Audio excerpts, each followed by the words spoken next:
Malayalam film ఇండస్ట్రీలో ఏదో secret formula ఉందా? ఈ ఏడాది ఏకంగా 5 బ్లాక్ బస్టర్లు బ్యాక్ టు బ్యాక్ పంచ్లా ఇచ్చారు. ప్రతి ఏడాది కనీసం ఓ రొమాంటిక్ కిక్ ఇస్తుంటారు, కనీసం ఓ థ్రిల్లర్ లేదంటే అన్ఎక్స్పెక్టెడ్ డ్రామాతో బాక్స్ ఆఫీస్ని షేక్ చేస్తారు. ఇది ఎలా సాధ్యమవుతుంది? దీనికి ఏదైనా స్పెషల్ రీజన్ ఉందా? ప్రిపరేషన్ అవసరమైందా? Take a look. Malayalam film industry అంటే సక్సెస్ కి మారుపేరైంది. 2%, 5% సక్సెస్ రేట్ ఉన్న తెలుగు, తమిళ ఫిల్మ్ ఇండస్ట్రీలతో పోలిస్తే కనీసం 30-40% సక్సెస్ రేటును సొంతం చేసుకుంటోంది మాలీవుడ్. అక్కడ ఏడాదికి కనీసం 6 డజన్ బ్లాక్ బస్టర్లు కామన్ అయ్యాయి. ఆడు జీవితం బోరింగ్ సినిమా అన్నారు, కానీ మలయాళంలో వసూళ్ల వరద తెచ్చింది. అక్కడ అదేంటో నెలకో బ్లాక్ బస్టర్ లేదంటే 2 నెలలకో బ్లాక్ బస్టర్ కన్ఫర్మ్ అనుకునేలా సీన్ మారిపోయింది. మంజుమల్ బాయ్స్ 200 కోట్లు రాబట్టిన మలయాళ మూవీ. ఇది తెలుగు ఆడియన్స్ ని కూడా ఫిదా చేసింది.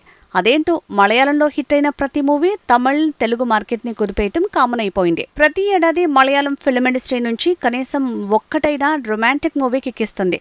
అప్పట్లో ప్రేమం, మొన్న ప్రేమలు, ఇక నెక్స్ట్ ఏ మూవీ అలా వస్తుందో ఇలా ప్రతి ఏడాది ఒక్కటైనా రొమాంటిక్ మూవీ కిక్ ఇచ్చే అవకాశం ఉంది. మలయాళం మూవీస్ లో ఎక్కువ శాతం కంటెంట్ డ్రివెన్ స్టోరీసే ఎక్కువ.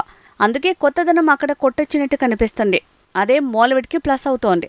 టాలీవుడ్ రేంజ్ లో 1000 కోట్ల సినిమాలు అక్కడ రాకపోయినా 2-3 కోట్ల బడ్జెట్ తో తెరకెక్కే సినిమాలు 200-300 కోట్లు రాబట్టడం మాత్రం కామన్ అయింది.